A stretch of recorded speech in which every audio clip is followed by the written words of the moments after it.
The time has finally come. Beta is out of supply. Hey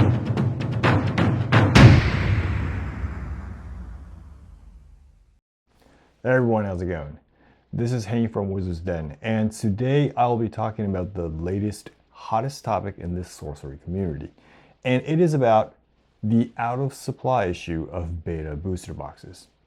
Team Covenant revealed on March 30th that the supply of beta booster boxes they had has now dried up. For the ones who don't know about Team Covenant, they are the officially supported online retailer which was selling majority of the stock of Sorcery beta booster boxes. They were providing them at MSRP, and they acted as a major reservoir of supply that prevented major decrease or increase in price. And it served its purpose well.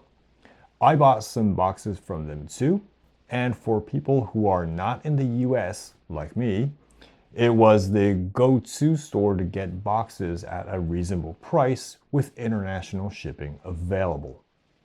Many people thought there were endless stocks of beta there, but apparently it was far shorter than what they expected. I thought they would still have stock until at least Gen Con starts, but it dried up way earlier than that. Because of this out-of-stock announcements, beta boxes in singles price has shot up instantly. Boxes and some popular single cards have almost doubled within a day. And it did cause quite a stir in the secondary market. So there are both positive and negative impacts of this out-of-stock issue. Starting from the positive, congrats to Eric's Curiosa for making a game that has succeeded with overwhelming results. I think they did a good job on not overprinting and also not underprinting excessively. Looking at the singles price, the EV was approaching close to the MSRP box price before the out-of-stock announcement. So the supply was already saturating, and it was at the right time to go out of supply in terms of singles demand. Now the negative. Unfortunately, it was short in supply in terms of limited format use. We have 8 months until next release, and for the players, now we can't play limited formats as much as we would like to. We have to ration our stock that we have down our basements, and hope we don't run out until we get Arthurian Legends.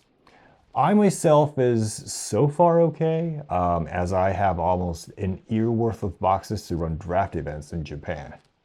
Also, there are arguments that without any boxes, it will become impossible to attract new players and the growth of the game would stop. Though I do understand the logic, I partially disagree on this as we still have the pre-constructed decks available, and we have a massive supply of singles.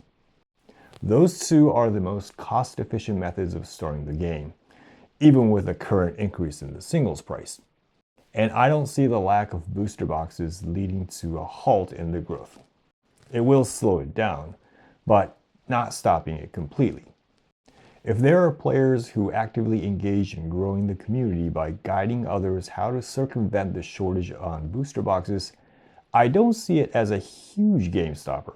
I agree it would make it more inconvenient, including the fact that now you can't run events using booster packs. But I don't see it as a huge stop to growth, considering I was already doing that here in Japan without any supply of boxes at game stores.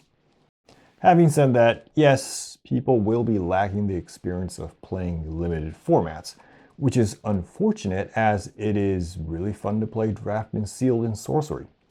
I think a partial solution to this is to make draft cubes. It's a good compromise for having an environment to play limited formats without actual booster packs. Plus, it's cost effective. Speaking of it, making a draft cube is one of my long overdue subjects I have to cover, so maybe I should also think about providing my own cube examples for draft purposes. Oh, and if your LGS decides not to let you play Sorcery at their tables because they can't run events due to product shortage, you can always do meetups somewhere else. I do that all the time by renting conference rooms. As a summary, though there are some negative impact in the growth of the game, with the availability of precons and massive supply of singles, I would say it wouldn't be too much of an issue, provided current players actively engage in their communities. With creativity and guidance from the current players, I think it is possible to alleviate the supply shortage. I would start worrying when even the precons dry up, but I doubt that's going to happen anytime soon. Anyways, that is it for today's Sorcery TCG news. Make sure you like and subscribe for future episodes regarding Sorcery. Thanks for watching, and until next time, have a great game.